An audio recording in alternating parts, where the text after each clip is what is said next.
The lights are off and away they go. Extremely loose. He's managed to hold on and they get. He missed the complete that. He's crazy. Side Freitas is on the grass on the infield before. He slides through. He tags Richard Eck.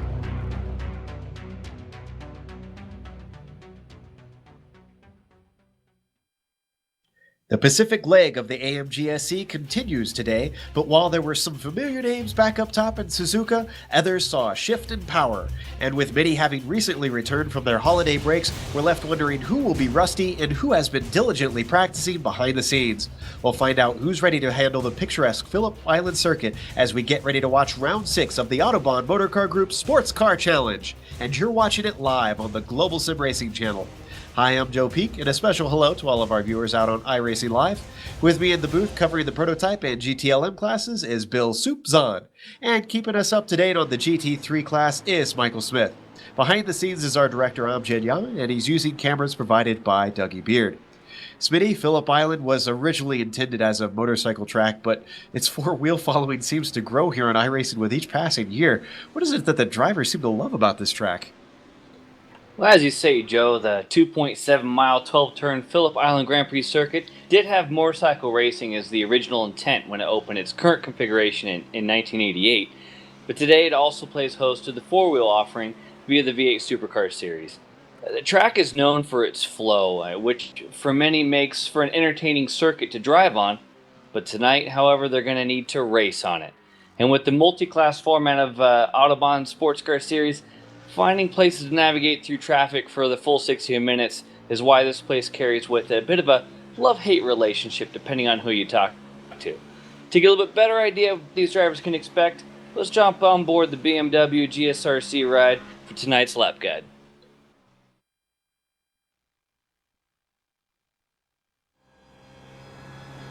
Alright, we've got Kevin Brown in the GSRC BMW, so let's do a lap around Phillip Island. Doohan is up first, a ridiculously fast right-hand sweeper. Passes can be possible, but you need the draft to pull you fully alongside your rival. The embankment will help you keep your speed, so tuck it in tight. Drift wide and there's miles of sand trap to navigate. From there, the southern loop shows up immediately, and like many corners around here, it's a decreasing radius. As if that weren't frustrating enough, just to keep you on your toes, there's a nice crest right when you want to get on the power. This is actually a really important place to nail your exit, because after Stoner right here, you're braking heavily for Honda Corner. This is pretty much your best and only safe passing spot on the track. Everything else will be a very tricky proposition. From there, we head uphill to Siberia. Once again, there's lots of banking here, but your best bet is to square this one off with a late apex. That's because while we climb up the high side of the track and blast through 7 and 8, we won't let off the accelerator until we hit Lukey Heights. You really cannot see what's coming as you come around this long, climbing, 180-degree turn. So if chaos unfolds in front of you, you're blind. Keep it tucked inside once again so you can get set up for the other hairpin of 10. Guys will be overshooting this corner all day with a steep downhill braking zone. Weirdly, you don't want to track out, because right away, you've got the left-hander of 11. You'll be tentative on the gas until you get to the short blast to 12. Then feather the throttle around this heavily banked final turn. Get that sole to the floor as soon as you dare, because now we're dumped onto the Gardner Straight. As long as you didn't push wide, that is a lap around Phillip Island.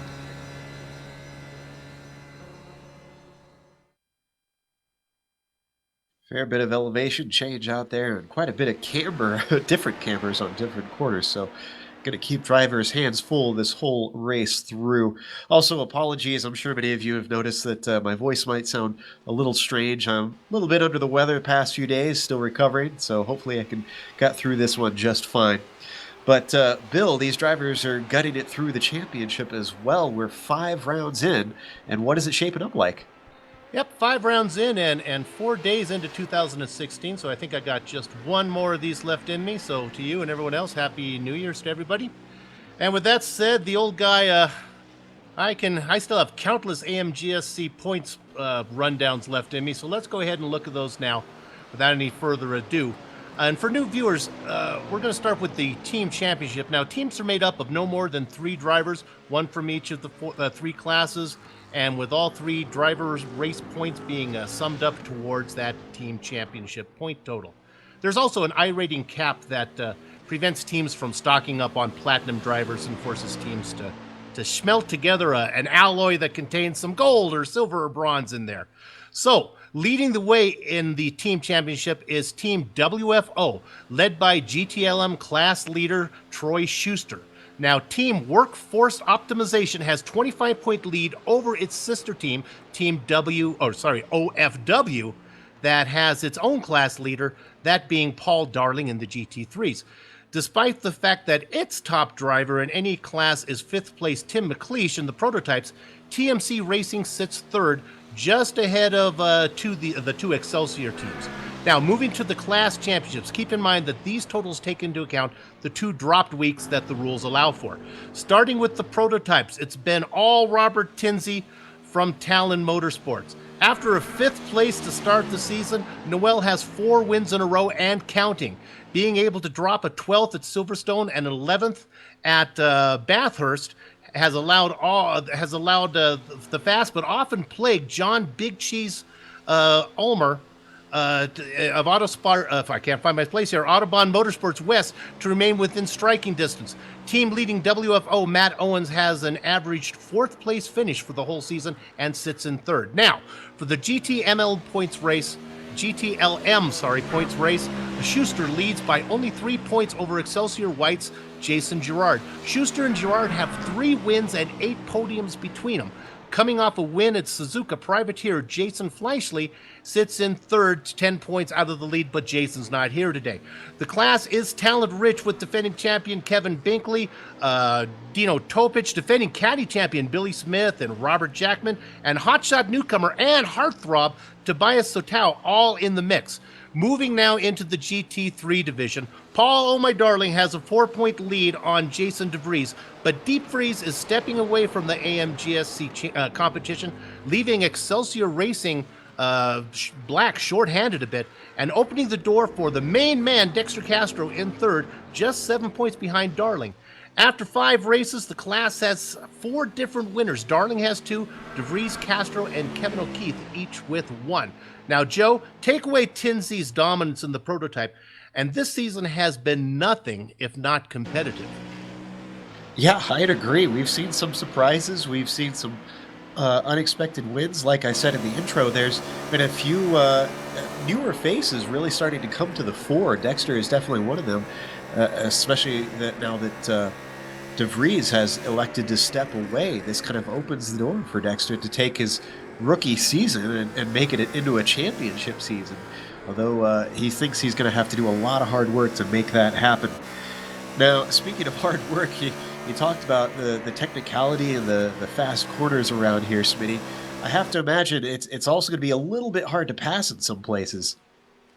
No, absolutely. Like we mentioned in the lap guide, it's got a lot of flow, this track, and the downside to track is a lot of flow, and they don't really have a lot of start and stop. Means you don't have as many traditional or quotation easier passing zones. Phillip Island does have one, let's call it proper passing zone. That is Honda Corner, turn 4. That's going to be the spot that you're really going to see your best opportunity to pass. And if you can get it through there and get to the inside, that's going to be your best shot, just because it's the hardest braking zone from a pretty decent amount of speed. Everywhere else, the decreasing radius corners and whatnot, especially for the prototype guys carrying more speed, it's going to be difficult for them to anticipate where the guys in front of them may be. And I think everybody has to circle Lukey Heights on where they're going to have to watch out for, because that little bit of a rise, the blind crest into a decent little braking zone, so you see there, it's one of those things that could bite you at any time through the race, whether you got people around you or not. Yeah, Danny Kane illustrating just how tough it is coming off of Lukey Heights down in the hairpin of 10, losing it a little bit in qualifying. And this is actually an interesting little bit of qualifying that they've got. One of the unique things of this series, Bill, and they have a few rules and things unique, one of them being this last chance qualifying. Why don't you tell us a little bit about those and some of the other unique aspects? Yeah, this series is really laid out intelligently. What they do is, let's talk about qualifying, what you're talking about first. They have the first session for the prototypes, and then the second session for the GT Le Mans class, and then a third session for the GT3 division. And then they have a special last chance for those guys the real world responsibilities. They can't get here quite in time. They have a last little session for everybody to come in. Of course, the disadvantage is you're mixing it up with multi-classes trying to get that qualifying time in, which can slow you down. But they get that out of the way, then they line them all up to go racing. Now, a few other things that the new viewers of the series may want to keep in mind. What we're doing here, 60 minutes today. It's not a lapped race. It's a timed race. 60 minutes.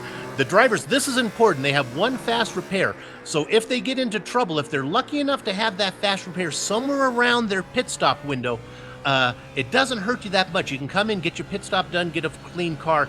If you get that mistake too early or too late in the race, you have to come in, make a second pit stop. That's going to throw you back. One thing that I think is really important, and what the drivers have been talking a lot today, is this is in Australia, and I don't know, in my calendar, December is summertime in Australia, but you wouldn't know it from the weather today. It's overcast, 62 degrees Fahrenheit.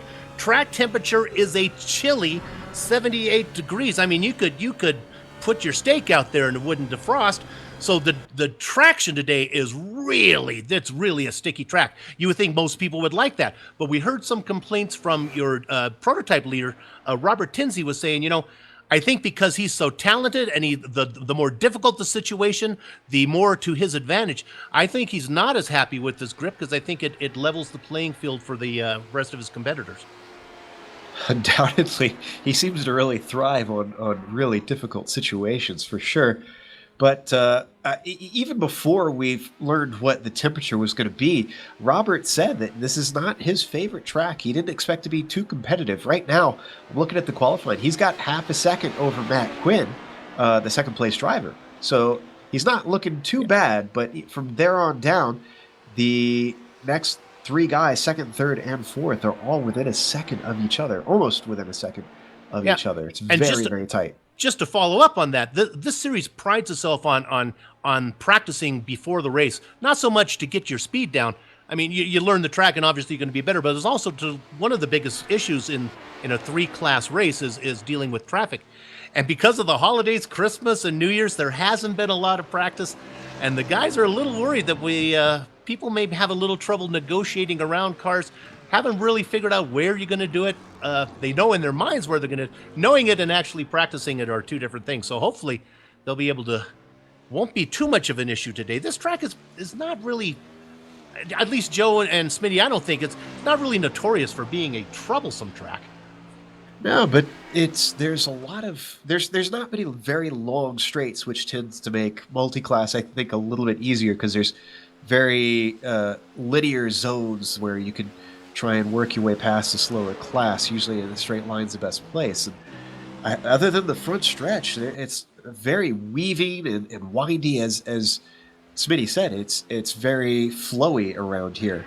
So I expect to see a little bit of trouble. In fact, a few drivers described it as the type of show that unfortunately we can't reiterate on air.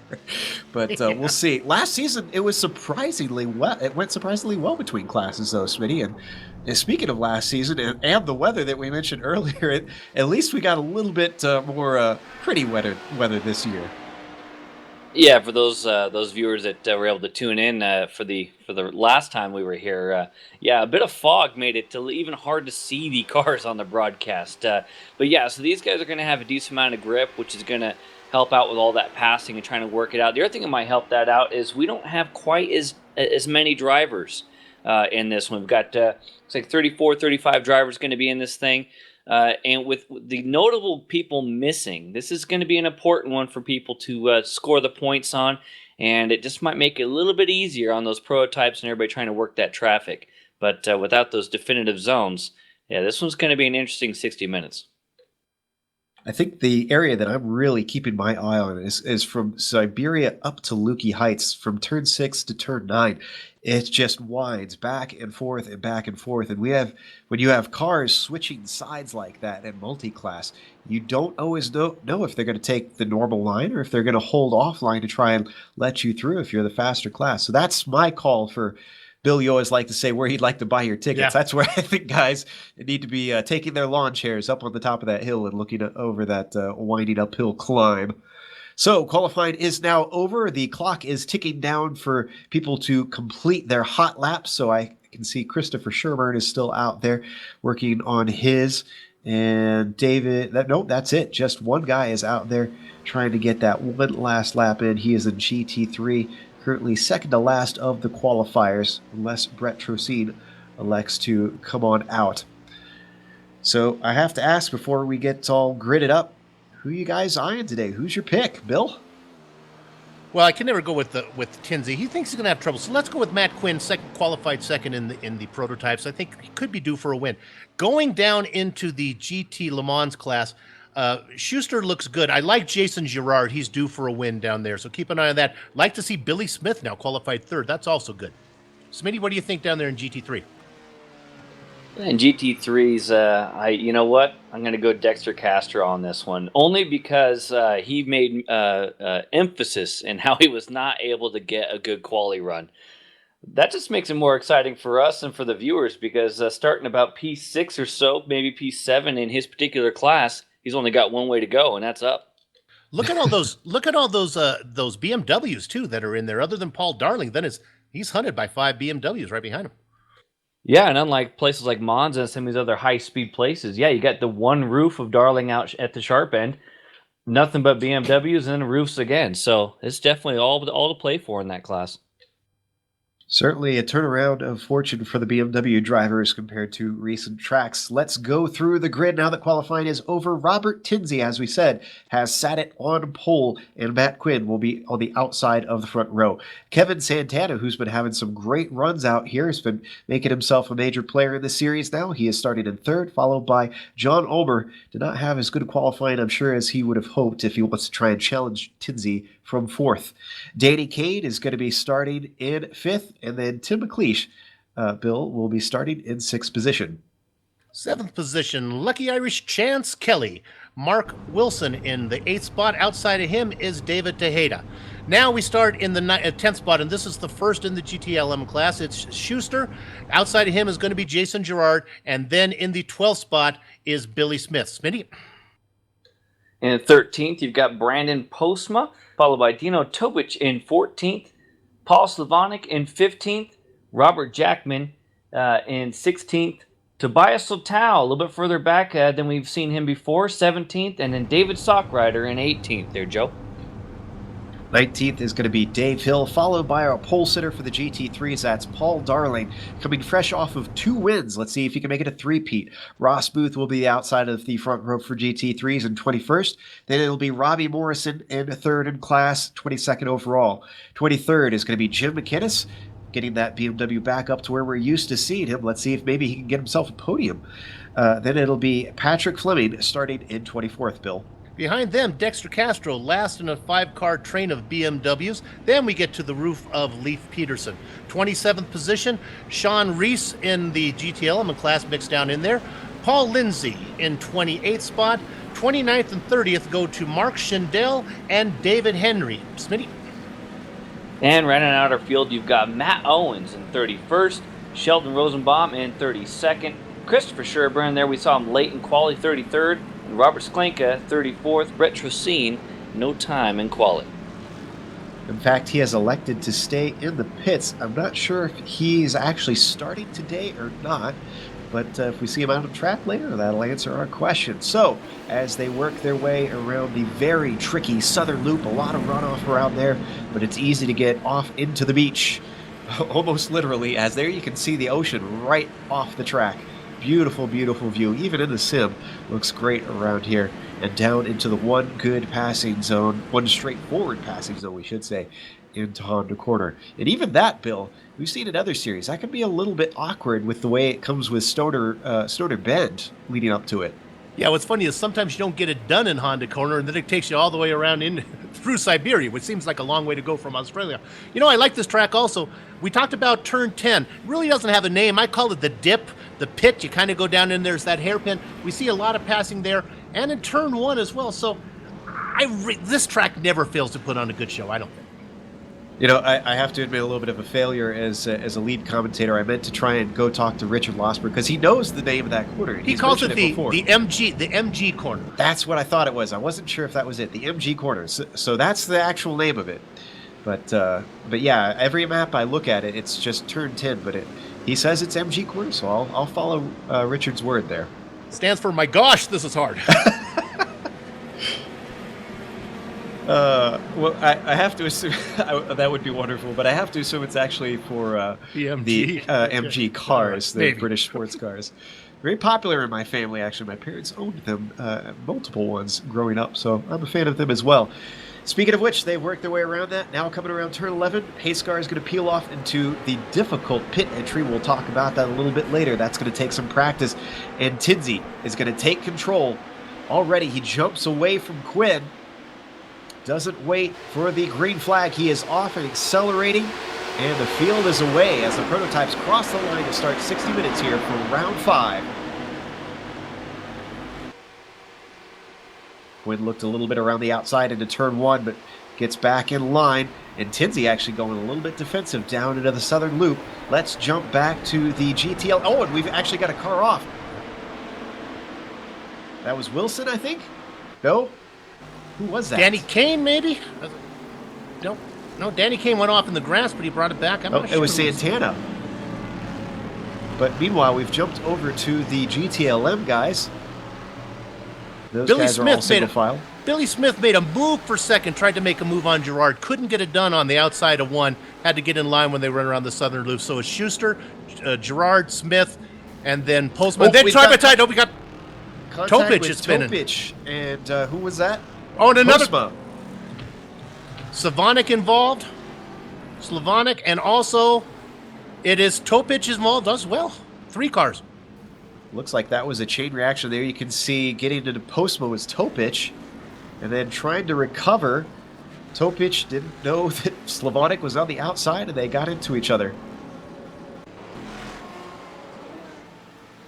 Well, and all that excitement, we missed the start of the GT3 class. What do we see over there? Well, a whole lot of the exact opposite of what we just saw in GTLM. I mean, those guys, man, making things happen lap 1. In GT3, things are pretty low key. I mean, they bunched up a little bit, but as has been the case all season, our pole sitter is able to jump out to a lead right out of the gates. That's Paul Darling, and then after that, it actually just kind of falls in line. Everybody's playing it pretty cool here for 60 minutes. Bill mentioned Dexter Castro being a little bit farther down. He's already jumped his way up into 4th in class.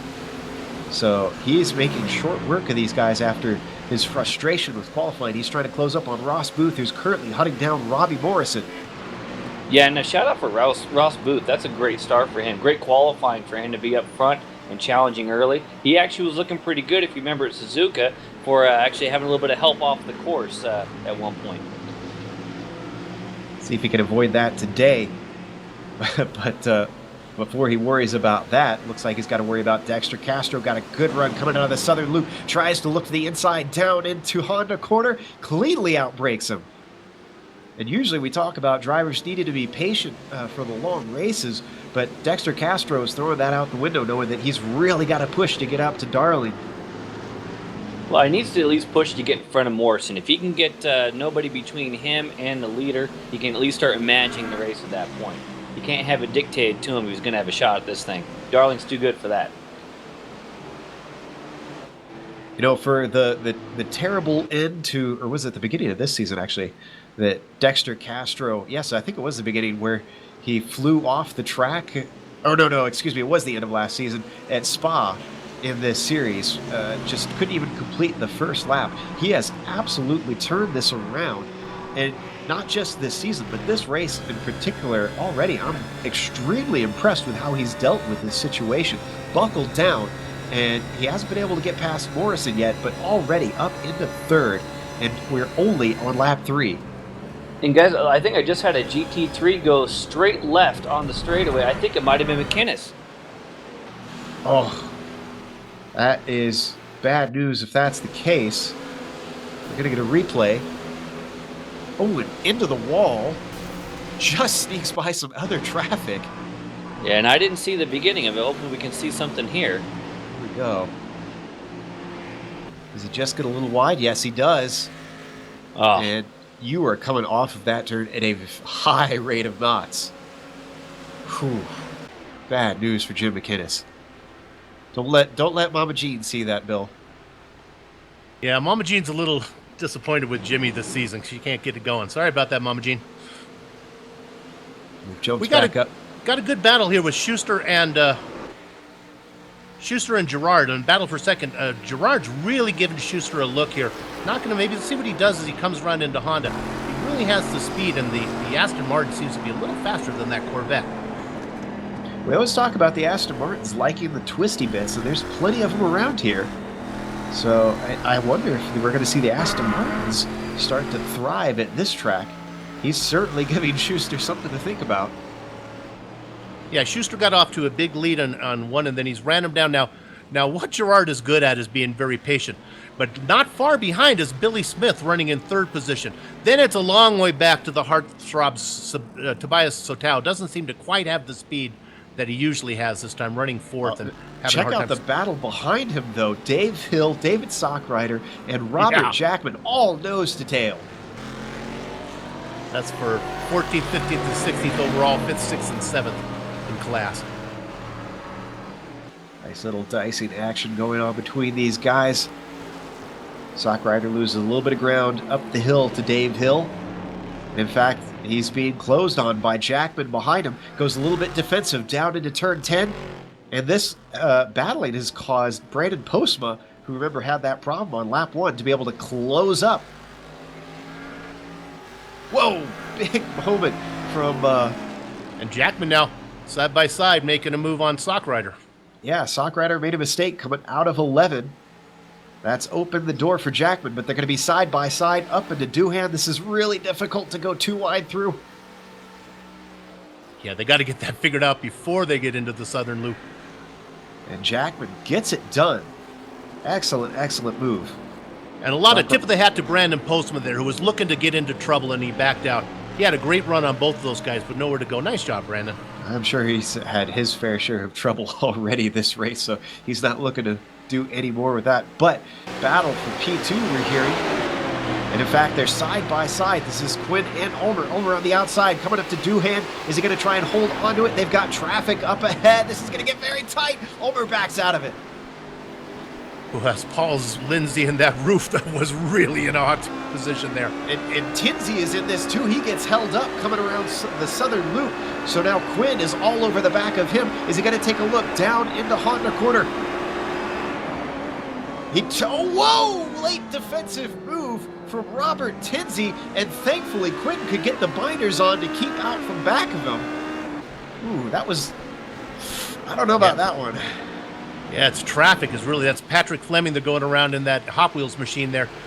Tinsley had a nice lead and got slowed up by traffic, and that allowed Quinn back in the hunt and Ulmer back in the hunt. I'm not sure if that move was just his natural line coming across after Stoner, or if that was an intentional block. But it was very, very late down the straight. It felt like from my angle. Still, 1, 2, 3 that you are seeing on screen of these prototypes is first, second, and third overall. Once again, Tinsley getting held up by traffic. And once more, Quinn is not able to do anything with it. In fact, he has to check up, which gives Ulmer an opportunity. And once more, he is going to be around the outside, just like last lap. This time he backs out earlier as they go by Robbie Morrison on the inside. Boy, we're only on lap 7, and already these guys are having traffic play a major, major factor. Well, they're going around Paul Darling. He's the leader in the GTLM class. They've already lapped, all the prototypes have lapped everybody after, like you said, 7 laps. Oh my goodness, that's going to happen a lot. Small correction, I believe Darling is the leader of GT3. Oh, and Castro with a battle on his hands. This is with Morrison. He's trying to take that second place. He really wants to try and get up with Darling. Looks around the outside of Siberia. There's a lot of banking, but not enough to make it work. Still, he gets himself a good exit. Closes right on the spoiler. The track weaves left. It's going to weave right. He's got a nose in this time, but he gets chopped off. That's smart out of Dexter to back off for a second there. Tough place to get it done. Absolutely. And I have to apologize. I know you've been feeding us information on all the excitement that's been going on in GT3, but we've missed all of it there, Smitty. It's nonstop, and it's going to be nonstop for another 50 minutes. Whatever we got the cameras on, I'm sure it'll be good. We ride on board with Morrison. Now we hop off, looking back at Dexter Castro now coming down the front stretch. You know, it looks to me that Morrison may just have a little bit less wing. Dexter just doesn't seem to get up to him quite as much, but that might be why Dexter's closed in on the twisty bits. And Dexter was talking to us before the race, said he has put a lot of wing on that car. Says it just keeps making it faster and faster. The only reason he didn't put on more, he said, is because he wouldn't be able to catch anybody on the straights if he did. Really, really hounding Morrison at this point, trying to pressure a mistake out of him, poking and prodding. Takes a look down to the inside. And Morrison goes wide through Honda. They've got some more lap traffic. That's Dino Topic trying to get by. I believe Topic actually pitted earlier, so he might be trying to get his lap back from these guys. Now, I think Topic might have been involved in that the earlier lap 1 incident as well. He was. That's why he pitted, I believe. Yeah, I think a big dive from Dexter, sorry. Topic was the only one of those 3 cars involved that actually had to come in. Remember, he made contact with others twice around there. You see Topic's Corvette on screen, the gray and blue. Now that this fight has broken up a little bit between our second and third place drivers in GT3, one thing that I wanted to mention was the AM Championship. We haven't mentioned it a whole lot this season, but it's definitely a legitimate championship that a number of drivers are vying for, Bill. And the one that's impressed me the most is the prototype driver of Tim McLeish. I'm pretty sure he's got some podiums this season. He's all the way up in 5th and overall, let alone leading the AM Championship. Yeah, if we put the camera on him right now, he's running 5th right now overall in class. Just getting around the lap cars there of Dino Topic and Paul Darling right behind him. Yeah, he's having a great run. Oh, and guys, I just had a moment there in Honda corner. Someone running the back of somebody else. I think it was David Tejada that got hit. It was Ross Booth who went off. I think he just did not expect David to slow where he did. Had to dive off into the grass, lost grip, and spun it out in the hairpin.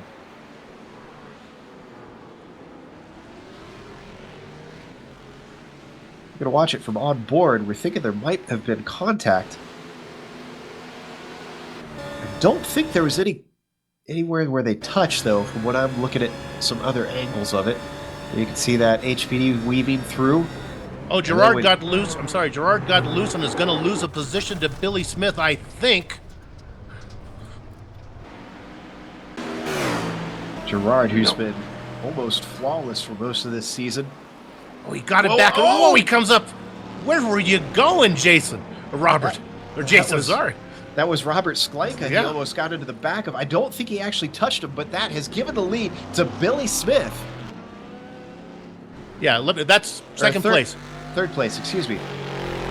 No, Billy Smith now moves into second, and that's going to put Jason Gerard in third. Let me apologize, Robert. I wasn't saying where are you going. You were doing fine. It was where are you going, Jason. Jason Gerard ran right up behind him as if he was invisible.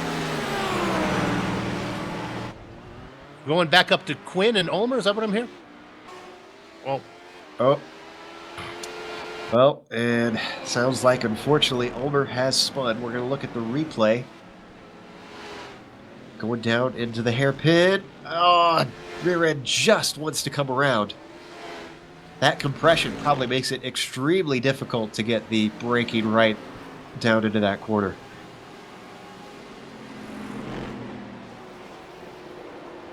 That infamous phrase, Bill. I didn't even want to say it. The cheese is off the pizza.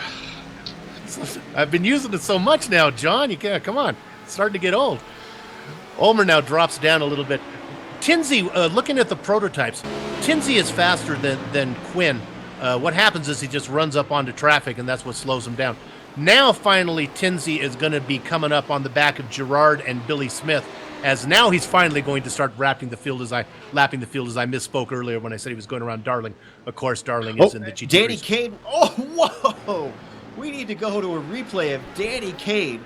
I was just going to compliment him on how he's been doing, and coming through Lukey Heights, he is literally drifting through the corner.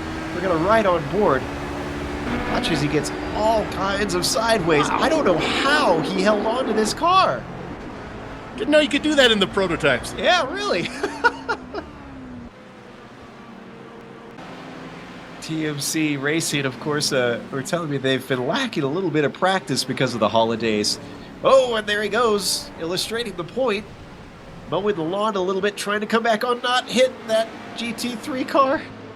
Manages to avoid him. That was Christopher Sherburne, who's breathing a little bit heavier after that. It was happening the exact same time that you guys are doing that. Morrison goes just a little bit too deep in the southern loop, gets his right sides in the grass, and loses the spot to Dexter. So Dexter putting the pressure on, hoping for a mistake. There you go, buddy. So it's Castro to second, now setting his sights on the top spot. Morrison back to third. There's nothing that pays in racing quite like a little bit of patience and consistency.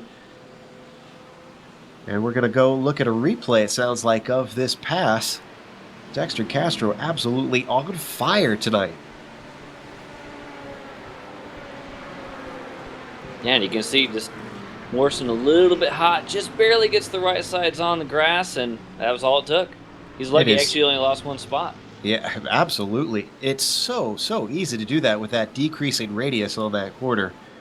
I know there are some drivers who absolutely love this track. You can count me among those that hates driving this track. I love watching races, though, because as you can see, it's quite a bit of excitement usually around here. Satal just got wide exiting the final corner, went onto the grass and lost a position to Robert Jackman. Tobias, having a great run, had moved up to fourth in class. Now he's dropped back to fifth. Jackman on the move. Wonder if Zoltau is another one of those drivers who had a little bit too much eggnog this winter. Trying to recover from that. In fact, he gets a bad exit coming out of the southern loop, and Postma is going to try to outbrake him down into Honda Corner. Oh, Satal really squeezed Postman there. Zoltau's got the inside, successfully defends.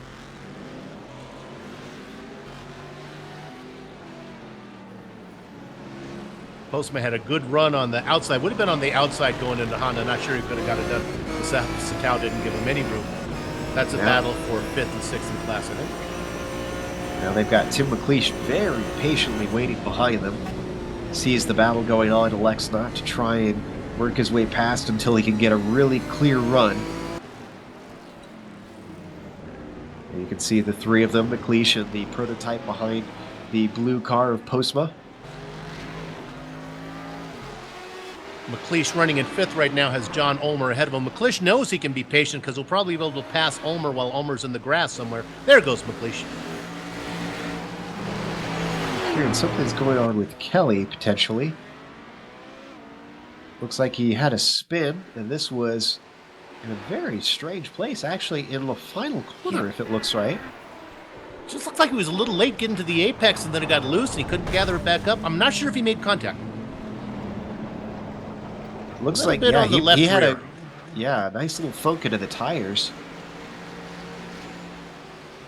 But, you know, one thing that is positive about this track, at least from my viewpoint, is that it is like a little bit more of an old school track in that it doesn't have paved runoff. It's all sand traps, and it's got tire barriers on the outside. You have something to hit if you make a mistake, so the drivers are forced into not making errors or paying the price.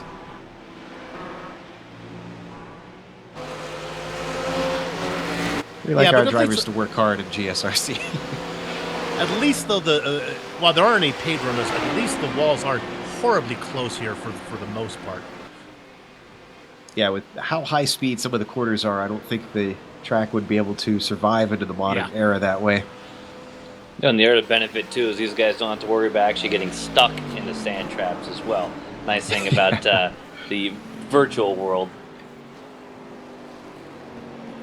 As we're watching Billy Smith in second now, still trying to hold off the car that he passed for that position, Gerard.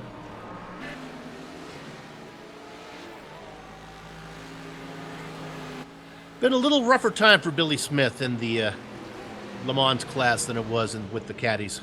Hasn't quite got it going. Running second, this is probably the highest we've seen him all season. Gerard seems to be finding his feet. Gerard trying to get that spot back after his mistake there. We didn't mention in the pre-race show that these guys are running on with limited fuel, so there will be a pit stop for the new viewer. So they'll have to time that, and of course, that's always an interesting random event in iRacing. Sounds like we got a battle for P3 though in the GT3 class. Yeah, we've been focusing on the top two guys, but both Morrison and Booth, they're running front to back. Well, with a little bit of help, that's going to mess things up as usual. It's been pretty close between these two guys. They both have had moments. Morrison having his own off, and then Booth having his issue as well. But Booth looks like he's got the chops to take it to Morrison. Yeah, he's got a good run coming off a southern loop, but elects not to try and make the pass down into Honda corner. Behind them, Danny Kane waits to try and find his way by. Sticks it on the inside, down and below Booth. Clear past him. Rocks up right behind Robbie Morrison, waits for the exit of the corner, and screams on by. You know, we've talked about patience before. With how often we've seen this happen in this series, back at Silverstone and again here a few other different places. I think if you got a shot, you got to take it. Just because you may not get another one with the way the traffic works. Certainly seems like it. And we've seen a few aggressive moves, some of which have paid off, some of which have not. And we're getting close to the halfway point. We've still got about 38, 39 minutes left to go. Also, we're getting information that Dexter Castro is actually faster than Darling right now. Yeah, he's been putting the time in. Traffic? He's just been slowly reeling them in. As has been the case with Dexter, he is a monster under the braking, and he's been able to just eke out a little bit. Although, once again, the traffic seems to play a little bit of havoc. I suspect that this time, after seeing what happened at Suzuka, if Dexter gets a shot, he's going to take it. As he gets right up on that, outbroke himself. We've been talking about how good he is on the brakes, and he almost was not good enough there. Almost got into the back of Danny Kane. And Kane was actually being a little bit held up there by Slavonic, who was... We had all three classes in one corner, which is just, I think, what slowed everybody up so much. And Darling, is Darling blinking? That's what I saw. Whoa! Castro, Lukey Heights must be the only corner that is not showing grip today, because that's the second car we've seen drift its way through there. Doing a little D1 expose there. Whew. And yet he still has not lost a whole lot of time on Darley, even with that.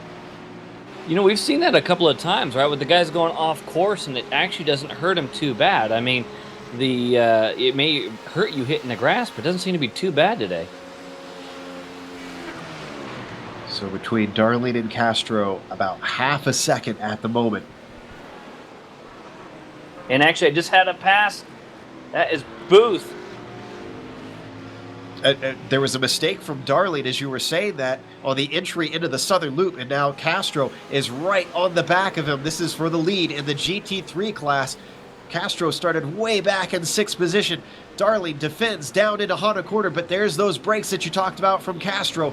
Tries for the over-under, but that roof is right there, and the BMW has nowhere to accelerate, has to accept that second position once again. We talk about good brakes from Castro. How about a nice job from Darling? He was able to get his woed up and get back on the throttle. Nice job from him. What I was talking about is actually, we were talking earlier, Booth and Morrison. Booth got it done going into Duhon corner. So new third place is Ross Booth. There you can see the TMC Racing white car has moved himself up into the podium position, but Morrison's not done with him. He is right on top of him. And both these guys have been really, really close. I got a feeling we may see the battle for the podium split in half. These two guys, and then again the fight for the lead. Which is getting very hot because Castro got a good run out of the final corner. Darling does not defend. He sticks to the outside. Castro has the inside, trying to get the best line down into Duhan. Still side by side. Nobody giving in, but it switches back. This is probably Darling's plan all along. keep the defensive line down into the southern loop. Castro with his good brakes around the outside has a nose ahead, but can't keep the power down as the track drops away. Coming around the corner, still side by side, nobody giving in. Darling to the inside around Stoner, but it's going to switch back. Castro might finally get it done. Down into the braking of Honda. Oh, just a little bit of contact as he slides a little bit wide. And it switches back one more time. Darling to the inside, up around Siberia. And the side-by-side action finally comes to a close. Or does it? Dexter Castro switches back under, looks to the inside around turn 7. It's going to switch back one more time up around 8. Is he going to lose ground? No, he gains a little bit of ground. They make contact once again. They're off and into the wall. Both leaders into the wall. Robbie Morrison is going to inherit the lead. Unbelievable. Awfully hard racing to go there. That was pretty. Obviously, great job by both guys to race that hard and to get through most of it. Do you need to do it that hard, though? Wow, that's going to be big for our next two guys, Morrison and Booth, who at the same time made his pit stop. You can see from on board Darling there, Castro just goes a little bit wide. They make contact side by side that spins them both into that tire wall very, very hard. And Darling is already heading into the pits now as we watch the replay for one more angle. Yeah, you look at that, and Castro was all the way out to the grass. He's as close as he could go, and Darling just a little bit wide. Contact, it was game over. And Dexter Castro either tapped R or Z twice because he did a nice little barrel roll there when he hit the tire barrier. Tell you too, guys, real quick, it's going to have some big implications in the points. Dexter already has a bit of a rough run under his belt. Darling does not, so he can use this as a drop fairly easily. It's a good point, actually, with those drop weeks coming into this championship. And speaking of which, taking a look at the GT3 guys, our leader over there in the AM class is David Henry and Matt Owens. It is a tie currently between those two. There you see David currently running 7th out on track right now. Just to put a final point on this before we start moving on from the GT3 action, this could actually be okay for Dexter as he was able to drive his in. It's going to get that free repair and get back out, hopefully with enough fuel to make it happen here. Should be able to make it happen, while Darling had to take the tow. So this could actually end up being not the worst thing on the planet if Dexter can really light the fire for the second half. Looking a little bit farther down the prototype field, I see that David Tejada has been in a nice little battle with Mark Wilson. This is for 7th and 8th in that class. Got broken up by the roof of, trying to see who that is, Leif Peterson, actually.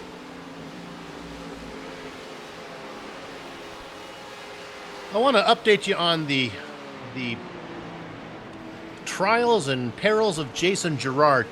He was running in second place right behind Schuster and battling, and he made a mistake, lost control, got on the grass, lost that position to Billy Smith, was in a great battle with Billy Smith, tried to take back over second position as they dived down into 10, got loose again, lost control, lost a ton of time.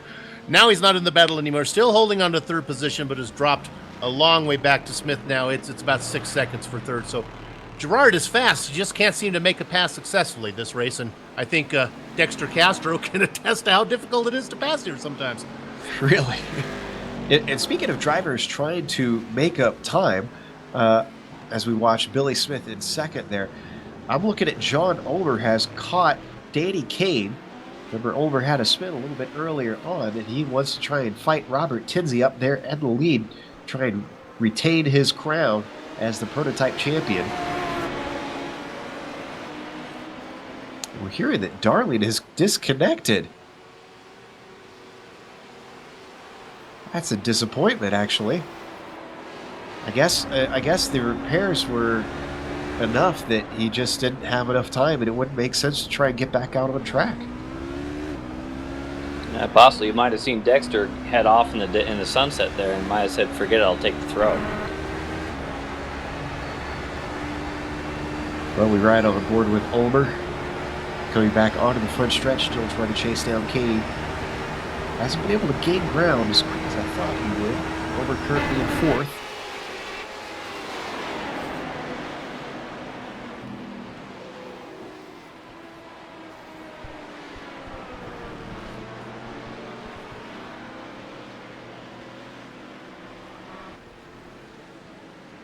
Update on also on Tobias Satau. He was having a great race. Got loose, put it in the grass, lost a few positions now. Running well down the field. 1, 2, 3, 4, 5, 6, 7, 8, ninth place for Satau.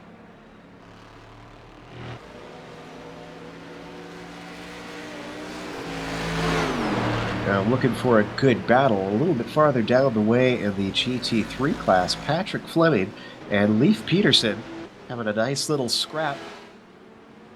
Well, you say a little bit further down the way, that could actually be a fight for the podium here. Yeah, I was just about to say, I was looking at where the timing and scoring said they would and realized either through pit stops or the crashes that happened ahead of them or a little bit of both, they're up in second and third. Yeah, with Booth making his stop and the other two guys taking each other out, those guys have moved up to fight for the podium. Booth is still coming, and we can't catch Dexter out just yet, but yeah, these guys are going to have a good run on their hands. Now, Robbie Morrison has come in for his pit stop. I believe he should inherit the lead once everybody has theirs. And I think this is going to be significant because I'm looking at my stats here, and Morrison is still winless. Now, I'm not sure if this is in the entire series, but this season for sure, he's only had podiums. Well, that's Booth that comes up right there. That is for the lead, if you will, for the people out of the pits. Booth out in front of Morrison, just like they were before stops. So I was wrong. It was Booth who was going to inherit the lead. To your point about being winless, I think both those guys are, yeah. This is an opportunity I'm sure neither of them are going to want to waste, both in BMWs. So should be equal machinery out there.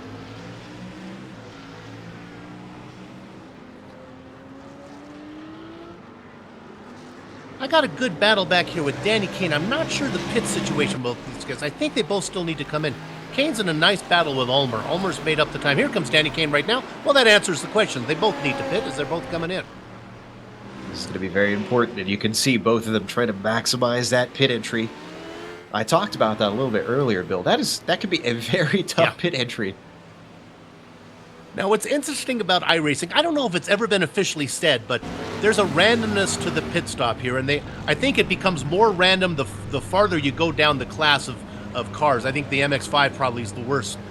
These two, this is probably a higher class car. I think it's probably going to be pretty similar. So let's see who gets out first on this one. No, it's not very exciting to look at cars sitting in there. Imagine the pit stop men running around there, filling it with fuel. Oh, and Ulmer's going to get out first. Kane was in first. Ulmer's going to get out first. Well, that's an excellent result for Ulmer. I'm sure he was really wanting that to happen so that he wouldn't have to try and get by him on track and risk his car yet again. And he is away like a shot. He's gapped him very well, actually. Well, and guys, I had Ulmer go off Morrison, not Ulmer. Morrison off again. Morrison not having a good time. Just lost a ton of time, ton of positions there. And actually, he barely kept it out of the wall. He overcorrected, it looks like, coming into the southern loop. But let's look at the replay. That's the second time for him. That's been his Achilles heel. We saw just Ulmer is off again into the sand. Oh. We're going to watch that in just a moment. There goes Morrison. You can see he gets very close to that outside wall. Well, let's switch over to Ulmer and see what exactly happened to him. This would have been, up in Siberia. He was going around Rosenbaum and just didn't get to the apex. Maybe it's a little dirty out there. I mean, it felt look that way. They just put it off, lost that position, back to Kane. Also coming fairly close to those tires. So there went that hard work. Okay, now Quinn is in the pits, batting from second place for the prototypes. Kane has gone by him, so Kane's going to inherit second place. Ulmer's going to go by him as well, so Quinn is still sitting in there. Not sure if he's going to get out ahead of McLeish. I think he is. Looks like Quinn's going to come out in fourth position. Now, Quinn was in second place before the stops, though, I thought. Did something happen to Quinn that we missed? I'll go back and check. He's exiting right now. Is he going to get out ahead of McLeish? Yeah, way ahead of McLeish. So he's going to come out in fourth. And Ulmer and Kane have done their stops. I'd like to figure out what happened to Quinn, because I'm fairly certain that he was in second place earlier. back and see if I can find it.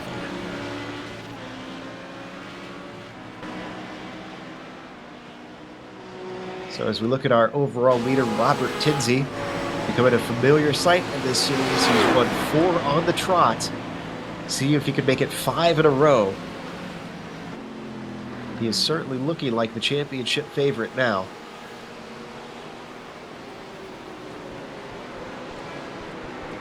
As he rocks up behind some lap traffic, David Henry, our AM points leader. Matt Owens letting him by.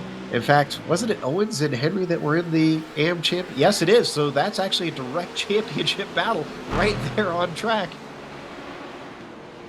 And just to throw it out there, those drivers who are AM drivers have got those yellow end plates on the wings and in the mirrors, so you can kind of spot them out amongst the group.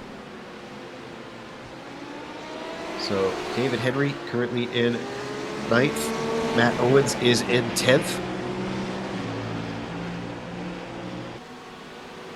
And that is within their class. We've got Dexter Castro trying to get by them. Now, is this for position, actually? So this is for position. Castro is not going to want to mess with these guys too long. And you can see just how much faster he is as he gets right up behind him. Can't quite find a way around here.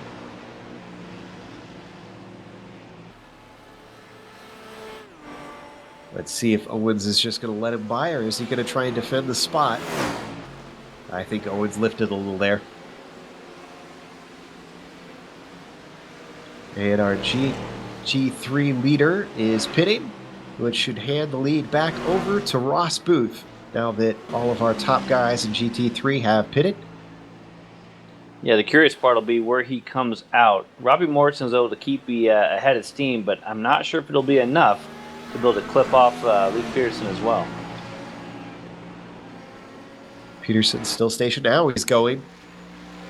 So where is Morrison? Morrison's coming by. Yes, he's going to get clear on past.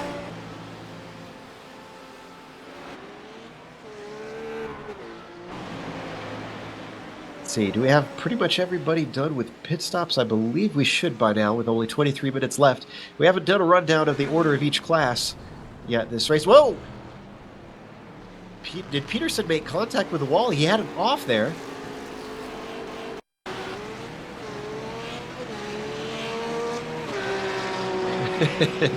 Peterson getting on the radio, remarking that he thinks we saw that on TV. Not sure if he's listening to our broadcast. Ooh, and I think he made just a little bit of contact there. Be curious to see how bad that right rear is there.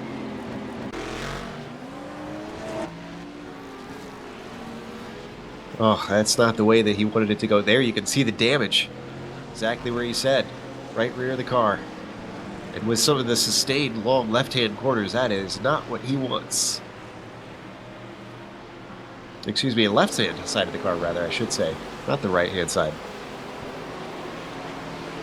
I think he has damage on both. All right, so now that we've got a little bit of time, let's go through the order of the top 5 of each class. Robert Tinsley is your overall leader, has been for pretty much the whole race, has rebuffed all the challenges earlier on and come away with quite a bit of a lead over Danny Kane, who is in second in the prototypes. John Ulmer has managed to get back up in the third now and is working his way to try and make up for earlier mistakes. Matt Quinn is sitting in fourth. We still haven't figured out what has caused him to slip from second. And then Kevin Santana rounds out our top 5 in the prototypes. And in fact, this is a battle for position between himself and Tim McLeish, our AM leader in that points battle. And in fact, I thought that he was going to have an opportunity with Dave Hill getting into the way of these guys for just a moment. They're going to stay in order, though. Whoa, just a little bit of contact, and Santana goes off. We're going to look at the replay. I think McLeish actually, McLeish is giving him the position back. That is good sportsmanship. Here we see the replay from on board. Just gets a little bit unsighted, brakes a little too late, and barely clips him. All credit to McLeish for slowing up and letting him through. And on my screen, it might have been a bit of a ghost contact as well. It might have been a bit of a net lag there, because I'm not sure if he actually got him, at least on my screen. So that's nice. To follow up on Matt Quinn running in fourth, I went back and did a lot of research. As far as I can tell, he just had a horrible pit stop. Was in there an incredibly long time. And I'm sorry, Kevin Santana went off again, this time without contact, coming through turn 10, MG corner.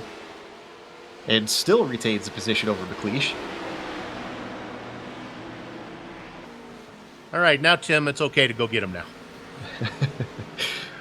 So we'll try. I'll keep half an eye on this, but I'll hand off to you, Bill, for the GTLM top 5. What are they looking like over there? Interrupt me when Tim makes his move there. It's Troy Schuster in front. He's got about a 16-second lead on Jason Girard now, who's made his way all the way back up to second place. Robert Jackman running in third, about 3.5 seconds ahead of a very quiet run from Brandon Postma. Running in fourth, about 10 seconds up on heartthrob Tobias Satau, who's made his way all the way back up from his mistake, running now up in fifth. Smitty, what do you see going on in the GT3 division? Well, it's been one of the most exciting races we've had for these guys. Right now, your leader, Ross Booth. He actually earned it. He took it from those guys and made his pit stop. He was able to come back out right in front of Morrison.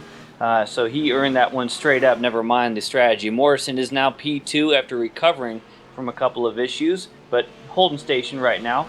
You got to go a little bit further back to the aforementioned Leif Peterson, who actually had that moment coming out of the pits. He's currently P3. And then after that, you're looking at, I don't think we've ever talked about Mark Schindel, but he's got a 4th place right now. He's got to be feeling pretty good about that. And then Paul Lindsay is going to be running at our top 5 for the GT3 group. I have to nickname him Mark Sneaky Schindel for the way he's quietly worked his way up into that 4th position. Nice little job today. And you can see in the gray and blue roof. Another one of our AM drivers there, tell by the mirrors. Dexter Castro has made his way all the way back up to 5th after his excursion with Paul Darling there, so that's a nice finish for him. Well, he's actually excursioning again, as we talked about it. And I was going to say, we were mentioning Schindel being an AM class driver. He is sitting 4th in that championship. And just to put a point on that, too, with Castro going off, Henry was able to get back around him. Castro's going to have to do it one more time. Seems to be a theme today. The guys that are making mistakes aren't just making them once. They're having to do it over and over again. We were talking about the danger zones. It should have been anywhere and everywhere. Yeah, pretty much. And he makes a clean move down to the inside of the southern loop, but it looks like Henry's going to try and fight back around the outside. Very difficult to do with how the camera drops the track off. And he might have an answer up in a Honda. Is he going to try and fight him for that spot? No, he lifts. But I was going to say, you love to make that comparison. This is a very Sisyphus track? Sisyphistic, yes. Sisyphus. Yes, there we go.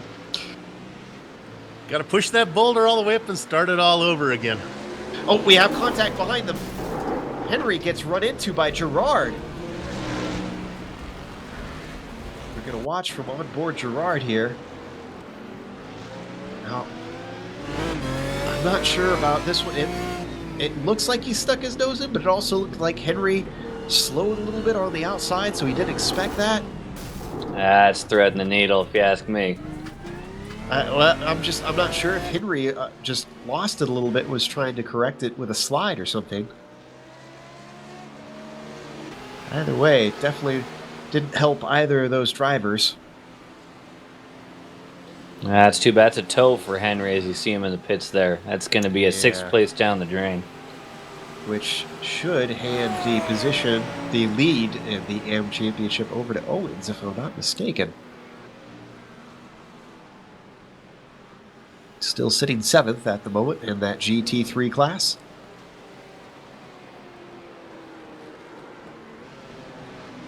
Yeah, and with the number of championships up for grabs, I mean, you could be racing somebody who's not even in your class or something like that, whether it be for the team championship or AM championship. So, yeah, this interclass, issues or connections, it could have big ramifications at the end of the year. Owens also in the TMC racing team, the black team, sister to the white team. Those guys have been doing excellent in this championship. And interestingly, I got some information from them, Bill, that the TMC teams have been doing so well. Or wait, excuse me, am I thinking of the WFO teams? I might be thinking of the WFO teams. I'm trying to remember. I got some information from some of the teams that basically they weren't worried about the Drivers' Championship. They were focusing on maximizing the Drivers' Championship. That's why last round at Suzuka we saw an HPD fight that really wasn't an HPD fight, as the two drivers were on sister teams, and we're just cooperating, basically. Well, you know, it's interesting as we talk, we have a little second, we'll talk about championships. Last season, we saw Autobahn up there all the time. We saw Excelsior as the teams to beat. They're really not even in the ball game this time. It's all switched to now the WFO, OWF team. Their sister teams are doing well, and then the team in third place, it slips my mind right now. It's not Talon Racing. Who did I say it was? I'll have to check my notes. But brand new, different teams up there in front. Well, I think some of that has to do also with how the teams are made. They've actually got iRacing caps and a few other things that come into play when you're building your team. So you can't just have a dominant team from each season on. So it's kind of a cool way that they do it. Yeah, TMC Racing is the team I was talking about. Talk about well balanced. That's the team that doesn't even have a driver except for McLeish, who's fifth in the points as their best driver, and they're third overall in team championship. So you just got to come out there and race. Yeah, get the results, get solid ones, don't give up before the race is over. Keep your car out there and keep rifling off those laps. There we see McLeish sitting in sixth. Some of you Billy Smith's fans may be wondering what he's doing now running back. He was up front running back in seventh position now in class. For some reason, he had to take 2 pit stops. Took a pit stop, came out, and took another pit stop. Maybe there was a black flag. Maybe he forgot to fuel the car. You can't really take 2 pit stops here and have a good finish. If he wasn't in his stall for very long, I suspect that's a black flag for speeding. Yeah, I'll bet you that's really what it felt like. So that's crushing here. Yeah. Now before, as we say that, though, we do want to say that we don't know for sure if it was a black flag for Billy Smith. It could have just been under-fueling the car. So this is speculation on our side. Regardless, the damage is done. Covering all your bases there, aren't you, Joe? I've been accused of that one before, yes. Don't like to falsely accuse people out there. Billy would understand. Yeah. Whatever happened, I think he's going to be more upset with himself than at you for having to take 2 pit stops. He was having a good run, too. He was really doing well. Yeah, He was finally having a good performance. But we've seen in this series that between the championship season that McGinnis had last year and between Ulmer coming back from his mistakes, it comes down to that the consistency and keeping the mistakes out is what gets you to the top of the points. Speaking of John Ulmer now, he's done it again. He's ran down Billy Smith Danny Kane. It's now about a second to go. He's been closing. He was about 3, 4, 5 seconds behind. He's run him down. Now let's see if he can get around him safely. So here's the question then, Bill. If you're Kane, do you let him by, seeing that he's slipped backwards multiple times so far? Do you not fight him hard? No, I'm serious. It could be a legitimate tactic. You say, okay, I'm not going to lose time here. If he gets a run, just let him through, and then keep running your pace. Yeah, the problem is Ulmer is. I understand exactly what you're saying. I kind of agree with it because Kane knows Ulmer is so much fast. Kane's going to get around him one way or the other. It's going to happen. Or I'm sorry, Ulmer's going to get around Kane here one way, as we have a car off in front of him. Henry's off in the sand. So yeah, I could understand how Kane could be a little apprehensive about battling too hard here. And we're gonna see he is gonna fight him. He takes the defensive line down into Honda. Ulmer's not able to do it there. They're gonna have lap traffic. Let's see if they'll throw a wrench in the mix. That's Brandon Postma just ahead of them. Didn't talk much about Brandon Postma. He's the leader amateur driver for that class, having a good race right now. It Running surprises me with overall. how fast he is. Yeah. Boy, it's hard for Ulmer to get around when there's all that traffic. Yeah, was there contact between himself and Sherburne? That was very close. We're going to watch on board, I'm assuming on Ulmer. There you can see, just looking for a way around. And there the car weaves to the inside. Ulmer No now making a contact look, here. look on the outside. I don't think he can get it done through one, and there's a car ahead of him. Kane can use it as a pick. Oh, and I'm sorry, they were side by side into Doohan. That was Tim McLeish that they McLeish. just lapped. Kane saw him, Kane had Ulmer in the right spot. He said, "You know where to go, John." You guys are Ulmer talking is about whether really or not pushing. to fight or not. I mean, with the one proper passing zone, I mean, why not? If you can keep him behind you for the one corner, make it a little bit harder on him. This is true. That's the only place he really has to fight hard, probably. Unless they It's- run into traffic. Yeah, it's which- just the reputation of Ulmer, though. You don't want his mistake to end up being your mistake as well. So, and John, we're giving you a hard time. We love you, John. But come on, you got to admit you spent a lot of time in the alfalfa. So, Well, that's one thing that I will say is that as hard of a time as we do give him, even he admits it post-race in the forums that it's his mistakes that have cost him most of the time. And it's not always his. We should No. say it's not always his mistakes either. Sometimes he just runs into some bad luck. He's lost a little ground to Danny, though. and we're really not missing anything. This is really the only battle that I can find. They're pretty spread out everywhere. Smitty, you got Yeah. anything where you are?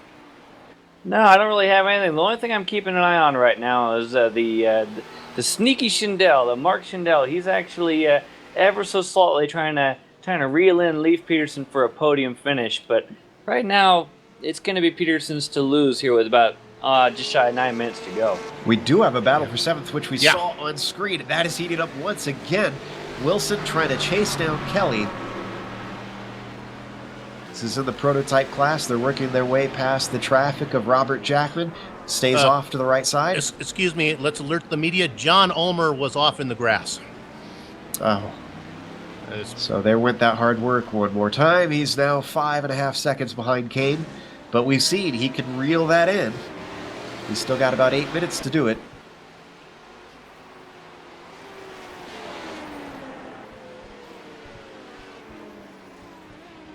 We're going to watch the replay.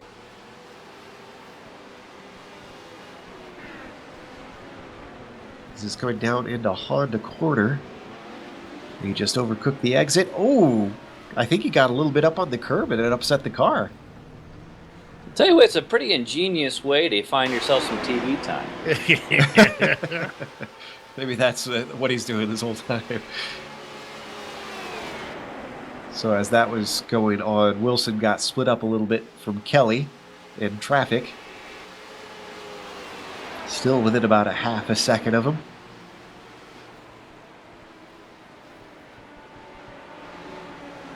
Nice run for Danny Kane, second place. That's good to see him back up there. Maybe we should mention Tinsley is out ahead by 21 seconds. I guess we kind of forget to bring that in. He's something else. And, you know, we keep talking about how much he likes to get out and lead. He wasn't able to do that this time. Remember, he was trying to fight off attacks early on. Traffic was not going his way. So this wasn't a case of him just pulling a Vettel, getting off into the lead and scampering away from everybody. He had to fight. You know, Joe and Smitty, it's fun to watch these drivers. If you stay with the series long enough, you see them change. We've seen drivers come in that aren't very fast, and all of a sudden, boy, where'd they get the speed? Tinsley came in with a reputation of being... And let's go to Kelly. Chance Kelly spun coming out of MG corner, or into MG corner, really. And that's given the position finally to Mark Wilson, taking 7th. We're going to see up over the hill. Might have been a little bit unsighted by this traffic, a little bit hot, and it swaps ends. I think it changed his entry point. Yeah, and in that corner, you really want a consistent entry point. So tough. Oh, we got a battle between Jackman and Postman. This is a GTLM.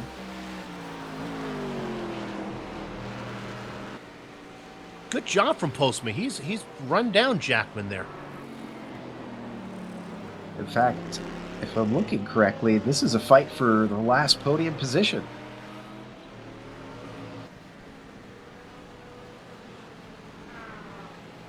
Postman, the amateur class, might have to be bumped up to the pro class here after this. Postma got kind of a hard time in the forums from Sim Racing Defender there for not being kind of a broken claw on the talent of Talon Motorsports. He's a partner to Tinsley, and then Postma with Jim McGinnis. And we were expecting big things out of McGinnis and Postma. This is the kind of finish that they wanted here. Is Postma in a nice battle here? Really got a shot at that podium. Had to back off coming through Lukey Heights, and now he's got Matt Quinn trying to work his way past. Quinn's being a little bit patient, sitting in 4th overall. Once again, Postma having to check up, coming through 11. Gets himself good runs, but at just the wrong time, it seems like. Well, this could be the right time right here. Down onto that long front stretch. Bill, you got to wonder if they got maybe a sharpening file for those talons.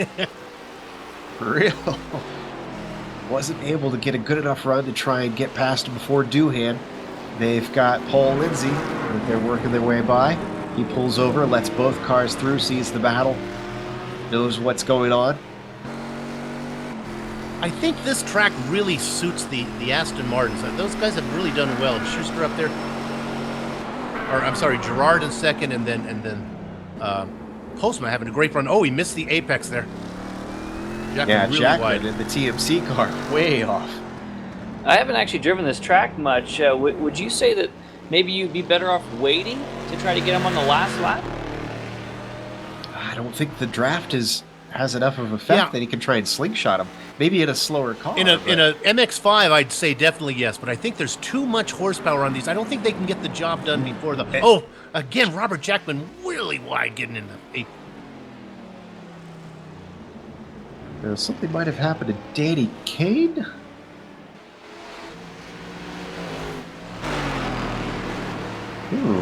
So Ulmer has run down Danny Kane, although he's starting to run out of time. He's got 3.5 minutes. And we've got to jump back to the battle between Postma and Jackman. Jackman going defensive down the front stretch. He definitely feels under threat. He's been making mistakes. Keep in mind, Postma ran him down from several seconds back, so Postma has the pace to do this. 3 minutes to go.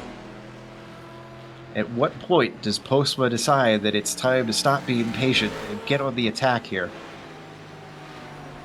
We've seen... Oh, look at this as he charges in there. Not going to get it done here.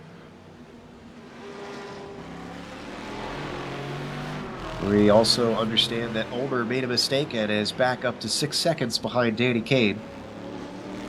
Really? Oh, and there's the mistake from Jackman. Just a little bit off into the grass. It puts them side by side. Postman's going to be on the outside, though, for that very fast right-hander. And he loses out. I feel like Postman was probably watching that GT3 thing earlier. Yeah. He knew what was up. Now, watching these two guys, it's so cool to see these the two different makes of cars being so close to each other in performance. Ooh, look at this run this time. Gets right up on him. This is his best run yet down the front stretch. Postma now has him side by side up to Doohan. He's going to be on the outside. If he can hold on to that line, just keep a nose in, and he starts to drop back through Doohan. But a big mistake there from Jackman. Switches sides. Jackman has the inside down into the southern loop and defends. Oh, I thought Postma was going to try to get to the inside there of the southern loop. Oh, if he had just stayed to the outside, I think he would have had him. Because there was a big old bobble from Jackman. I'm amazed that Jackman's been able to defend this well, because he's gone wide at a number of apexes. We've now seen him off into the grass twice. And still, he's able to hold off Postma. Postma looking very good out of Siberia a second time. But coming up through this twisty uphill climb, there's just nowhere to go.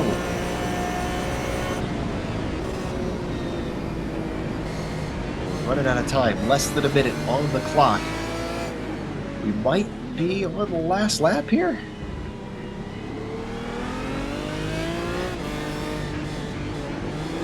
Tinsley up through Lukey Heights.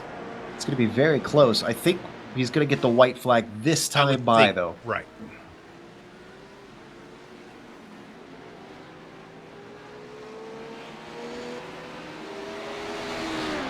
30 seconds on the clock. Round the final quarter. Working his way past Lindsay. White flag, this time by.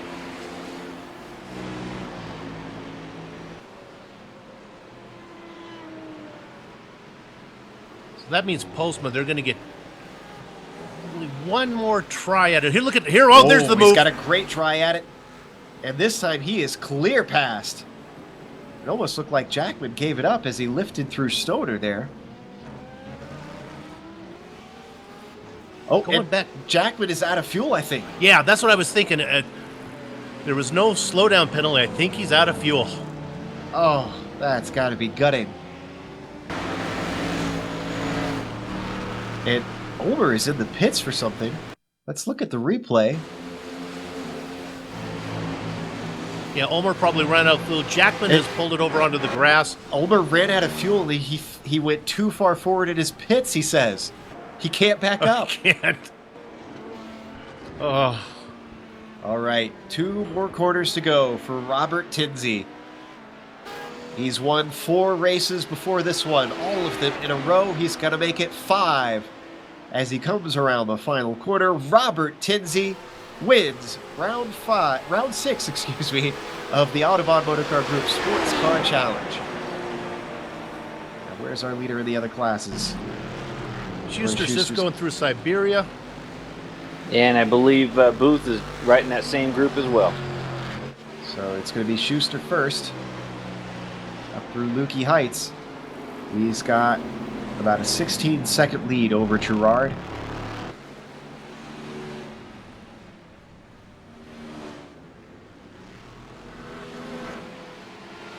Schuster with an excellent run out there today.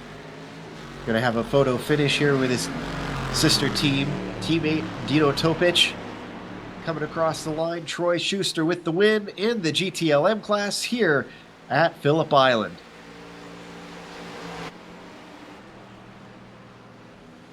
And there goes And Booth. there goes Booth just behind him, coming across the line, taking his maiden win. That is going to be a popular one with his team as he comes across the line in P1 for the first time.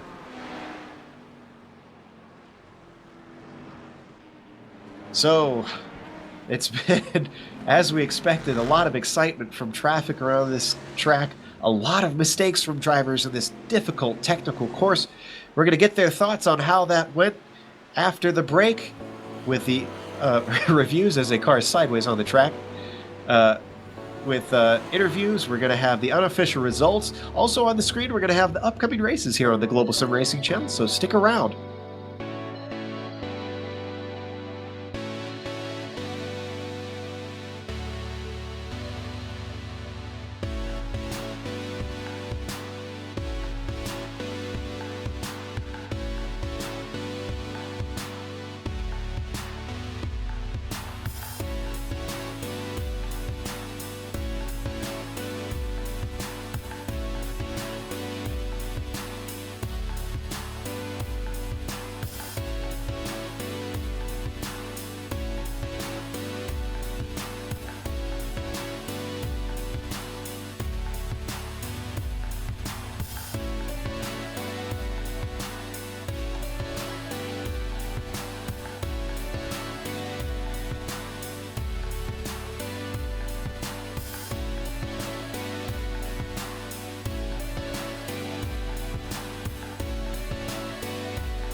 Welcome back to Phillip Island. We just watched round 6 of the Autobahn Motorcar Group Sportscar Challenge, and Robert Tinsley came out in the lead of the overall race and in the prototypes with his 5th win of the season. Only one race so far that he has not topped the podium.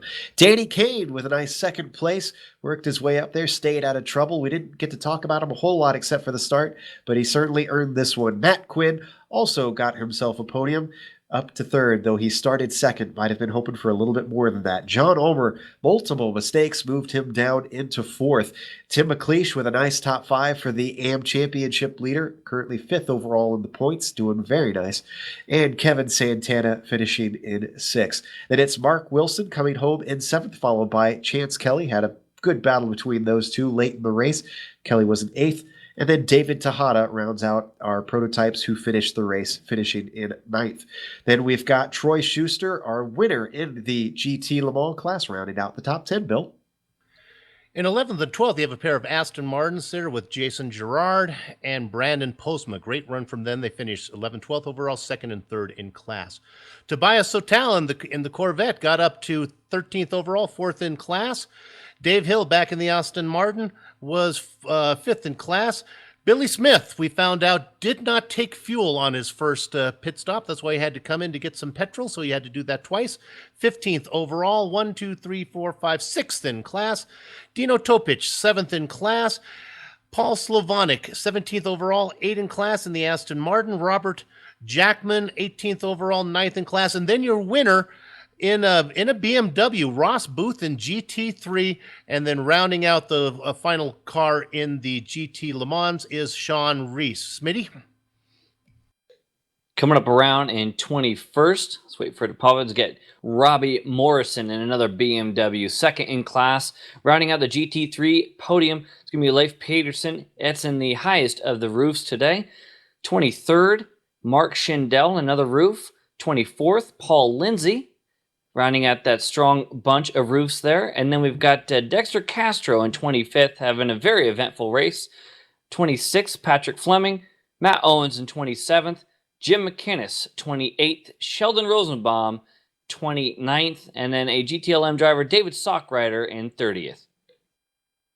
Obviously, by now we're getting to cars who have had lots of problems throughout the day. Christopher Sherburne finishing 31st, David Henry in 32nd.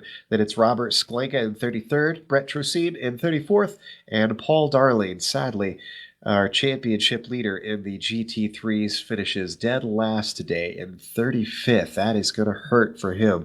Certainly going to open things up for other guys, including our 2nd place finisher, Robbie Morrison, but we're not talking to him today. We're going to be, we might be talking to him today if he actually comes in. We're interested in hearing what he has to say about this because he could be leading the championship. But first up, we're going to talk to Robert Tinsley, our overall winner and winner in the prototype class.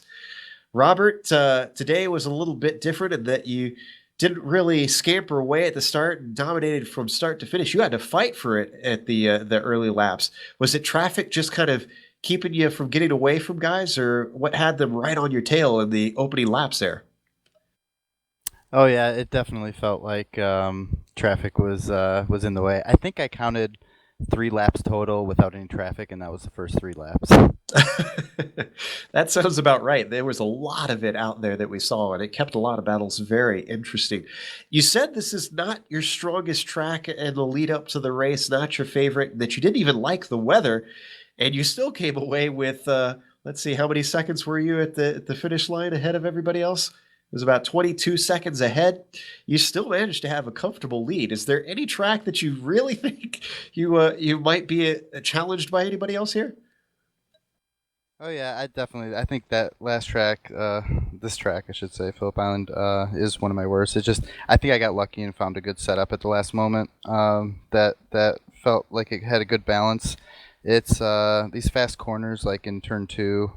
It's very difficult to get the car to feel right. You know how you want it to feel, but it's hard to get it there. Yeah, I can understand that feeling completely. Now, we have seen some drivers wanting to do the Nürburgring instead of Motegi next round. Which side are you on? Would you rather see Motegi or would you rather see the Nürburgring? Oh, the ring all the way. It would have been so great.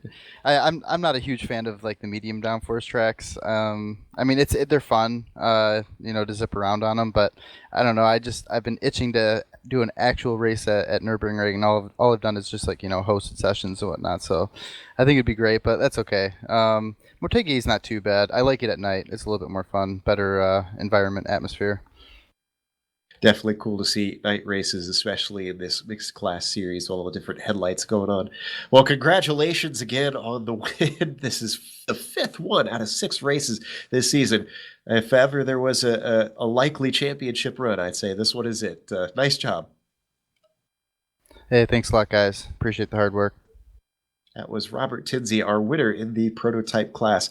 Up next, we're going to hand over to Bill, who is talking to the winner in the GTLM class. That was Troy Schuster, who is actually leading the championship in that class as well. Troy, Bill here. Do you have a copy? Yeah, I got you, Bill. How you doing, man? Hey, congratulations. I'm very good. Thank you. Happy New Year to you. That's the last one I was going to do. You got one extra Happy New Year out of me. I was going to stop. Hey, congratulations on your win. Let's talk about, it was pretty uneventful, I think, for the most part. Maybe some stuff we didn't see. Lap 8, though, you had who would be following you there? I forgot. Oh, Gerard was coming up behind you. You got around Robert Schlenka going into Siberia. Did you happen to know that Gerard had trouble there with Schlenka? You got a big lead. Yeah, I noticed it on the relative. I wasn't quite sure what happened. I just saw Jason get kind of sideways. I don't know if Robert accidentally came down on him or something maybe, but regardless, I did see the gap, and that's when I just kind of tried to really put my head down and just put in good solid laps and try to get a gap going. But it was tough, man. I mean, the traffic was really difficult on this track. Boy, it seemed like there was. I'm not sure why traffic was so. It was a normal size field, and it's a legitimately large track. But man, it seemed like there was cars to go around all the time for you. And I guess being passed as well. Yeah, it's tricky being in the GT1s because you got to look ahead and behind, for the HPDs and such. But yeah, it's a tough track just because it's really hard to pass, whether it's in your same class or not. There's just, if you go offline a little bit, it gets really sketchy. There's not a lot of grip, so it's really easy to lose the car. So you got to be really, really careful here. Yeah, let me follow up on that because the weather was nice, so you had a lot of grip, I guess, in the groove. But we saw a lot of cars have trouble when they got wide. So you're saying that because of the changing track conditions, that if you got off groove, it was slippery, huh? Oh, absolutely, and the weather definitely played a big role. I mean, a lot of the sessions we had been practicing in were really hot track temperatures, so it was much more slippery. But yeah, if you got offline here, and especially with all the decreasing radius corners, if you get real high up on the corner, that just wants to pull you out of the line, and just tries to pull you to the sand trap. So you got to be really careful when you're going outside. Hey, Troy, that really helps because that explains a lot of the stuff we saw where people would try to go wide. And I was like, boy, what happened there? Where they get loose, they'd end up on the grass. That's why we like these post-race interviews. Hey, congratulations on your win here today. You're on a roll. Good luck next time. Hey, I appreciate it, Bill. Thanks, guys. Take it easy. Troy Schuster, your winner in GTLM. Joe? Well, just at the last second, we thought we were going to be talking to Morrison next. We'll have to bump him one more position back because we have our winner in the GT3s just showed up. So we'll have to take the champagne out of his hand and hand him a microphone here in a second and hand him off to Smitty. Ross Booth. W, Hello. my man. How you doing, brother? You just got that win. What do you think? It's pretty cool. Pretty cool. Wasn't exactly cut and dry though. Earned your way up into third just before the pit stop. What was the game plan there? Because you got by Robbie, got third, and then about immediately went for the pits. Was that all according to plan? Yeah. It's just sort of I looked at how much time was left, and I said, "Oh, time to pit." Because the way I do my pit, I just go with time and eyeball it. Go with time and eyeball it. I'm going to have to try and do that next time because it seems to be working for you. After that, though, you saw the challenge. You had Morrison come out of the pits right behind you and then was trying to stick with you. At what point did you breathe a sigh of relief or realize that you had a bit of a gap to second place? Well, I saw him lose it. I think it was going into 2. And from there, I sort of just went into cruise control. Honestly, the last half of the race was more was harder than the first half just because you sort of relax, and I started making more mistakes because I was relaxed. I do a lot better when there's pressure like right beside me or right behind me. Speaking of mistakes, there was a lot of those from drivers all up and down the field. What was making it so tough? Normally, we would see these cooler temps give more grip, which means a little bit less issues, but it seemed to have a lot of them today on the flip side. Well, I know on the forums and even in the lobby today, a lot of people haven't had a lot of practice due to the holidays and stuff, and perhaps the cool weather threw everyone a big curveball, and they're all set up for the hot weather, and they just didn't adapt fast enough.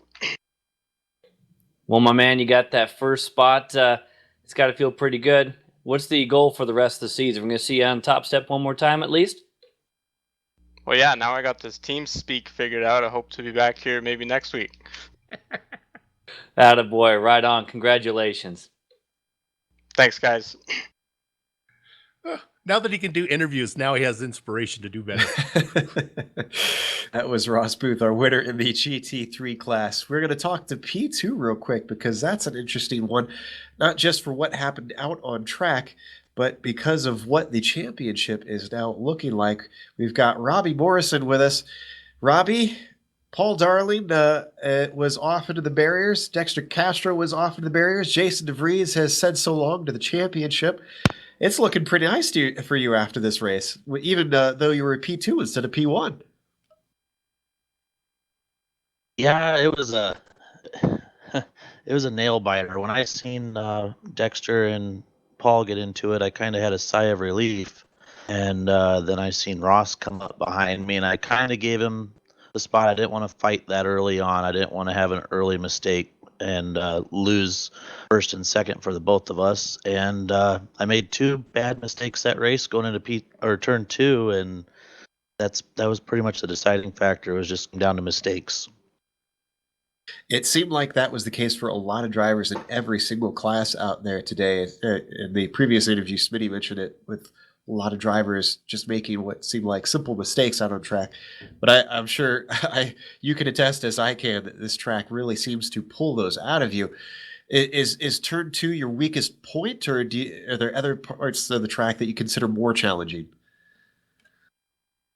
Turn two, I've been having troubles with that, just finding my braking point and making my brakes smooth. And the second time where I lost it, I just overcorrected myself, and it just took me almost clear the barriers and almost ended my race. Now, we were talking about how this was Ross Booth's maiden win, and I know you haven't won yet this season. I believe you haven't won yet in the series yet. Is that correct? You don't need to rub it in. But yeah, Well, I haven't got that top spot yet. So my question is then, without having even had a win yet, are you thinking more about trying to take that maiden victory, or are you thinking maybe now looking at the points and aiming for consistency, see if you can maybe take the championship home? Well, we kind of built this team. I'm not really concerned about my individual championship. We built WFO and OFW to compete in the team championships, and so far we've done really well with that, and we've all been really good at staying consistent in our spots. A lot of podium finishes for both teams, and so far it's just paying off for us. We do a lot of practice, a lot of team communication. Well, the workforce optimization team has definitely done a great job in the team's championship, and we have noticed that is for sure. Thanks for coming and talking to us, and congratulations on a P2. Hey, thank you. That was Robbie Morrison, second place finisher in the GT3 class. That's the last of our interviews for today. It was a good one out there for sure. I think I really enjoyed this one. Like I said, as much as I hate driving on this track, it is a blast to watch races out there. But before we go, we want to thank a few people. Thanks to the official sponsor of this series, the Autobahn Motorcar Group. They are what make this series happen. And the guy that makes this series happen is John Ulmer, the organizer. He keeps all the gears turning smoothly. Thanks to the software and hardware that we use for our broadcast. You can see those listed on your screen screen. And thanks to the team today, Bill, Smitty, Amjad, and Dougie. If you'd like to find out more about GSRC, you can find it at www.globalsimracingchannel.com, along with archived races and upcoming broadcasts. We're also on Twitter, and actually I need to check with my director. Are we on GSR channel, or are we on... We're still at GSR channel for Twitter. We're going to change that soon. Hopefully, eventually, we'll have to smack our social media guy up the head, whoever that is. And we're on Facebook at /Global Sim Racing Channel. Special thank you to Eric Ekholm and Casey Lalonde, who both provide music for our broadcast. Their music can be found at the locations listed on screen as well. Next race, as we said, that's going to be at Motegi, nighttime race. That'll be exciting. Monday, January 18th at 9:15 p.m. Eastern. We also have upcoming races for other series on screen, so check those out and mark them down on your calendar. So with let's see, I guess I got 2 weeks or so. If somebody could direct a ears, nose, and throat doctor up to Fort Collins, Colorado, I'd appreciate it a lot. But until next time, race clean, race hard, and I'll see you on the track.